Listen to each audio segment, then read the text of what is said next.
భాగ్యనగరంలో డ్రగ్స్ చాప కింద నీరులా విస్తరిస్తుందా?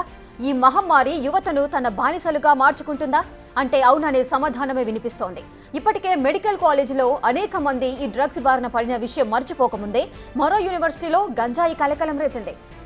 బహదూర్పల్లిలోని మహీంద్రా యూనివర్సిటీలో భారీగా గంజాయి డ్రగ్స్ ను స్వాధీనం చేసుకున్నారు నార్కోటిక్ పోలీసులు. గంజాయి సేవిస్తున్న నలుగురిని రెడ్ హ్యాండెడ్ గా పట్టుకున్నారు. నలుగురు యువకులను అరెస్ట్ చేశారు.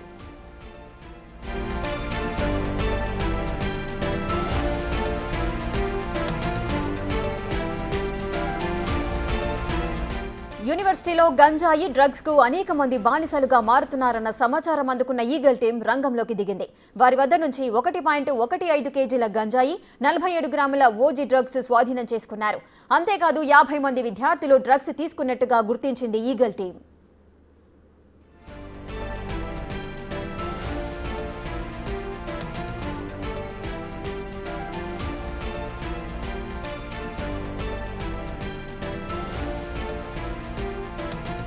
ఇక భాగ్యనగరంలో డ్రగ్స్ చాప కింద నీరులా విస్తరిస్తుందా అంటే అవుననే సమాధానమే వినిపిస్తోంది.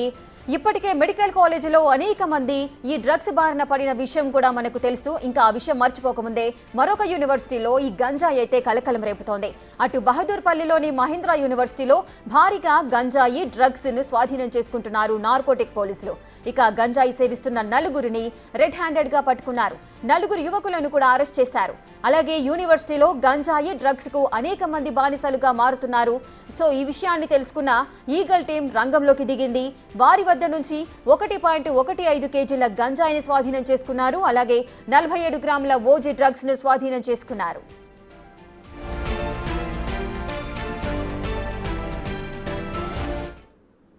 ఇసుక పూర్తి డీటెయిల్స్ మా ప్రతినిధి సురేష్ అందిస్తారు. సురేష్, ముఖ్యంగా విద్యార్థులంతా కూడా ఈ డ్రగ్స్ కు బానిసలు అవుతున్నారు. దీనికి గల కారణాలు ఏంటి? అసలు అధికారులు ఏం చెబుతున్నారు? ఈ డ్రగ్స్ ను రాష్ట్రం నుంచి నిరోధించడానికి ప్రత్యేకమైన చర్యలు ఏమైనా జరుగుతున్నాయా? టీం ఏర్పాటు చేసి ప్రత్యేక బడ్జెట్ ని కేటాయించి రాష్ట్రంలో డ్రగ్స్ రహిత తెలంగాణ తీర్చిదిద్దేందుగా చర్యలు తీసుకోవాలని చెప్పేసి కూడా పూర్తి స్వేచ్ఛనిచ్చింది. అందులో భాగంగానే ఒక్కొక్క డ్రగ్స్ సంబంధించిన లింకులన్నీ కూడా బయటపడుతున్నాయి. మల్నాడు రెస్టారెంట్ నిర్వాహకుడు సూర్య అరెస్ట్ చేసిన తర్వాత అతనికి సంబంధించి ఎక్కడెక్కడ డ్రగ్స్ సరఫరా చేసేవాడు, ఆ ఢిల్లీలో ఉంటున్నటువంటి నైజీరియన్ నిక్ ద్వారా హైదరాబాద్ లో పలు పబ్బులలో కూడా డ్రగ్స్ తీసుకొచ్చి పార్టీ నిర్వహించినట్టు గుర్తించడం జరిగింది. ఇప్పుడు సూర్య ఇచ్చిన సమాచారంతోనే మహేంద్ర యూనివర్సిటీ, బాచ్పల్లి మహేంద్ర యూనివర్సిటీలో కూడా విద్యార్థులు డ్రగ్స్ వాడుతున్నట్టు పోలీసులు గుర్తించి అక్కడ రైడ్ చేయడం జరిగింది. ఏకంగా కేజీన్నర గంజాయితో పాటు 47 గ్రాముల ఓజీ కుష్ గంజాయిని కూడా స్వాధీనం చేసుకోవడం జరిగింది. గ్రాము ఓజీ కుష్ ని 2500 నుంచి 5000, గ్రాము ఓజీ కుష్ ని 2500 నుంచి 5000 వరకు విక్రయిస్తున్నట్టు పోలీసులు గుర్తించారు. మొత్తం నలుగురిని అరెస్ట్ చేశారు. అందులో 2 విద్యార్థులు ఉన్నారు. నేరుగా ఢిల్లీ నుంచి కొరియర్ ద్వారా హైదరాబాద్ కి యూనివర్సిటీకి డ్రగ్స్ తెప్పించుకొని ఇక్కడ విద్యార్థులకి అమ్ముతున్నట్టుగా పోలీసులు గుర్తించారు. మొత్తం 50 మంది విద్యార్థులు గంజాయి డ్రగ్స్ వాడుతున్నట్టు కూడా ఈగల్ టీం గుర్తించడం జరిగింది. అయితే యూనివర్సిటీకి సంబంధించిన యాజమాన్యం ఎలాంటి చర్యలు, అంటే గంజాయి కానీ డ్రగ్స్ వాడితే ఎలాంటి ప్రమాదాలు వస్తాయి, విద్యార్థుల పైన నిఘా కానీ హాస్టల్స్లో ఏం జరుగుతుందనే సమాచారం లేకుండా ఉంది. ఈగల్ టీం నేరుగా రైడ్ చేసిన సమయంలో ఈ మొత్తం వ్యవహారం అంతా బయటకు వచ్చినట్టుగా పోలీసులు చెప్తున్నారు. ప్రస్తుతం నలుగురిని అరెస్ట్ చేయడం జరిగింది. 2 మహేంద్ర యూనివర్సిటీ స్టూడెంట్స్ గణేష్తో పాటు శివకుమార్తో పాటు అదేవిధంగా జావేద్ ఖాన్ అనే విద్యార్థిని అరెస్ట్ చేయడం జరిగింది. అదేవిధంగా మరొక ఇతర ఢిల్లీకి చెందిన మరొక వ్యక్తిని కూడా అరెస్ట్ చేయడం జరిగింది. మొత్తం నలుగురిని అరెస్ట్ చేశారు. మారుతి కొరియర్ ద్వారా ఢిల్లీ నుండి ఇక్కడ గంజాయి తీసుకొస్తున్నట్టు కూడా పోలీసులు గుర్తించడం జరిగింది. అంతేకాకుండా గుర్గాం, బీదర్ నుంచి కూడా అనేక సార్లు గంజాయి తీసుకొని వచ్చారు. ఎవరైతే సూర్యకి డ్రగ్స్ సరఫరా చేసిన నైజీరియన్ అనే నిక్ ఉన్నాడో అతనే ఈ విద్యార్థులకు కూడా గంజాయి సప్లై చేసినట్టుగా పోలీసులకి పక్కా సమాచారం రావడంతో ఈ దాడులు చేసి వారిని అరెస్ట్ చేయడం జరిగింది. మొత్తం విద్యార్థులకు సంబంధించి పట్టుబడ్డ విద్యార్థులు కన్జ్యూమర్గా ఎవరైతే ఉన్నారో వారందరికీ కౌన్సిలింగ్ ఇచ్చి డ్రగ్స్ గంజాయి వాడితే ఎలాంటి పరిణామాలు ఎదురవుతాయో వాటికి సంబంధించిన కౌన్సిలింగ్ ఇచ్చి వారిని వదిలేయడం జరిగింది. మరొకసారి గంజాయి తాగితే వారిని కూడా అరెస్ట్ చేస్తామంటున్నారు. సప్లయర్స్గా ఉన్నటువంటి నలుగురిని ఈగల్ టీం అరెస్ట్ చేసి రిమాండ్కు తరలించడం జరిగింది.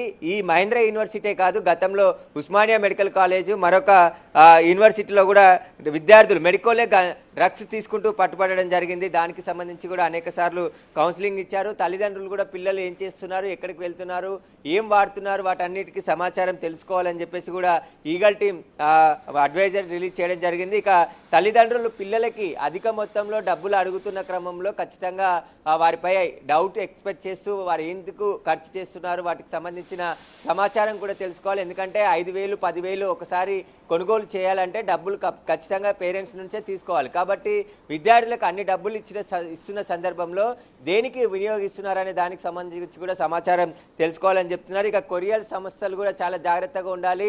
ఇలాంటి డ్రగ్స్ సరఫరాలు చేసే వారిపై కఠిన చర్యలు తీసుకుంటాం. ఆ కొరియర్ ఎవరు చేస్తున్నారు, ఎక్కడికి వెళ్తుంది, పూర్తి డీటెయిల్స్ తీసుకున్న తర్వాతే ఆ కొరియర్లని పంపించాలని చెప్పేసి కూడా వాళ్ళు చెప్తున్నారు. ఇక విద్యార్థులే ఏకంగా డ్రగ్స్ దందాలోకి దిగి దందా నిర్వహిస్తున్న క్రమంలో మహేంద్ర యూనివర్సిటీ ఏం చేస్తుందనే ఇక్కడ ప్రశ్నలు కూడా ఉత్పన్నం అవుతున్నాయి. ఖచ్చితంగా అక్కడ యూనివర్సిటీ నిర్లక్ష్యం కూడా ఉంది. అయితే మెడికల్ కాలేజ్కి సంబంధించిన విద్యార్థులు కూడా ఆ డ్రగ్స్ వాడుతూ గతంలో పట్టుబడడం జరిగింది. ఉస్మానియా యూనివర్సిటీకి సంబంధించిన వారు పట్టుబడడం జరిగింది. ఇక క్యులినరీ అకాడమీ కుందన్బాగ్ సంబంధించిన వాళ్ళు అక్కడ కూడా విద్యార్థులు పట్టుబడడం జరిగింది. ఇక ఉస్మానియా జనరల్ హాస్పిటల్కి సంబంధించి కూడా పట్టుబడడం జరిగింది. కాబట్టి వీటన్నిటికి సంబంధించి విద్యార్థులు యూనివర్సిటీలో డ్రగ్స్ వాడడమే కాదు, సప్లై కూడా చేస్తున్నారు. ఇతర రాష్ట్రాల నుంచి, నైజీరియాల నుంచి డ్రగ్స్ కొనుగోలు చేసి ఇక్కడ విద్యార్థులకు సప్లై చేస్తుంటే యూనివర్సిటీ ఏం చేస్తుందనే దానికి సంబంధించి కూడా ఈగల్ టీం చర్యలు తీసుకోబోతుంది. ఖచ్చితంగా హెచ్చరికలు కూడా జారీ చేయడం జరిగింది. ఖచ్చితంగా విద్యార్థుల పట్ల నిఘా ఉండాలి. కాలేజీలో ఏం జరుగుతుంది, డ్రగ్స్ ఇంత విచ్చలవిడిగా వాడుతున్న సందర్భంలో యూనివర్సిటీ ఏం చేస్తుందనే దానికి సంబంధించి కూడా చర్యలు తీసుకోబోతున్నట్టు తెలుస్తుంది. ఎస్ సురేష్, ఇప్పుడు మీరు అన్నట్టుగా ఒక మహేంద్ర యూనివర్సిటీయే కాదు, గతంలో కూడా కొన్ని యూనివర్సిటీలలో కూడా అలాగే జరిగింది. అంటే ఈ సంఘటనలను ఉద్దేశించి మిగతా యూనివర్సిటీల పైన కూడా ఈ నార్కోటిక్ అధికారులు కానీ లేదంటే ఈగల్ టీం కానీ ఒక కన్ను వేసి వాటిపైన కూడా దాడులు చేసి లేదా తనిఖీలు చేసే అవకాశాలు ఉంటాయా?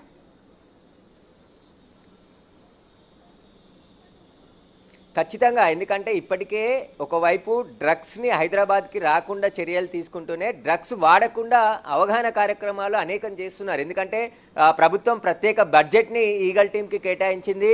వారికి కావాల్సిన సోర్సు, అదేవిధంగా ఏవైతే ఎక్విప్మెంట్స్, మొత్తం డాక్టర్స్, లాయర్స్, వాటన్నిటికి సంబంధించి కౌన్సిలింగ్ సెంటర్స్ అవన్నీ కూడా ఏర్పాటు చేసి ఎవరైనా గంజాయి కానీ డ్రగ్స్ కానీ వాడితే వాటి బారి నుండి బయటికి తీసుకొచ్చే విధంగా కొన్ని చర్యలు తీసుకుంటూనే ఇటు గంజాయి సప్లై చేసే వారిపై కూడా ఉక్కుపాదం మోపుతూ హైదరాబాద్ శివారు ప్రాంతాల్లో అనేక మందిని ఇప్పటికే అరెస్ట్ చేయడం జరిగింది. ఎవరైనా హైదరాబాద్కి డ్రగ్స్ తేవాలంటే భయపడాల్సిన పరిస్థితి. గతంలో హైదరాబాద్కి నేరుగా నైజీరియన్స్, డ్రగ్ పెడ్లర్స్ హైదరాబాద్ తీసుకొచ్చి గంజాయి అమ్మేది. కానీ ఇప్పుడు రూటు మార్చి నిన్న కూడా గచ్చిబౌలిలో ఏదైతే డ్రగ్స్ ఉందో ఆ డ్రగ్స్ని ఇంజెక్షన్ మందులో తీసుకొచ్చి కొరియర్ ద్వారా తీసుకొని రావడం జరిగింది. ఇక్కడ కూడా కొరియర్ ద్వారా ఢిల్లీ నుంచి హైదరాబాద్కి కొరియర్ ద్వారా అది అందులో ఏముందనే తెలియకుండా వేరే మెటీరియల్ కొరియర్ చేస్తున్నామని చెప్పేసి కూడా ఇక్కడికి కొరియర్ ద్వారా తెప్పించుకొని ఇక్కడ డ్రగ్స్ అమ్ముతున్నట్టు కూడా పోలీసులు గుర్తించారు. అంటే పెడ్లర్స్ నేరుగా రాకుండా, ఎందుకంటే నేరుగా వస్తే హైదరాబాద్లో పోలీసులు పట్టుకుంటున్నారు, నిఘా ఎక్కువ ఉందని చెప్పేసి కూడా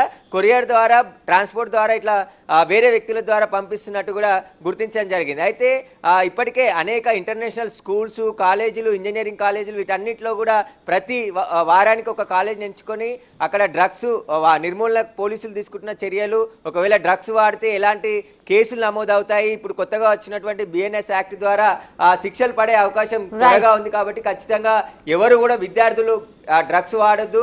ఒకవేళ వాడిన వారు ఉన్నా మాకు సమాచారం ఇవ్వండి అని చెప్పేసి కూడా ఒకవైపు అవగాహన కార్యక్రమాలు చేస్తూనే ఇలా రైడ్స్ చేసి సప్లై చేస్తున్న వారిని కూడా అరెస్ట్ చేసి రిమాండ్కి తరలిస్తున్నారు. Right, thank you Suresh, thanks for the live details. Right, ఇక యూనివర్సిటీలో గంజాయి కలకలం అయితే రేపుతోంది. విద్యార్థులంతా కూడా ఇటు గంజాయి డ్రగ్స్కి అయితే బానిసలవుతున్నారు. బహదూర్పల్లిలో ఉన్న మహీంద్రా యూనివర్సిటీలో భారీగా గంజాయి డ్రగ్స్ను అయితే స్వాధీనం చేసుకున్నారు పోలీసులు. పక్కా సమాచారంతో రెడ్ హ్యాండెడ్గా నలుగురు విద్యార్థులను అయితే పట్టుకున్నారు.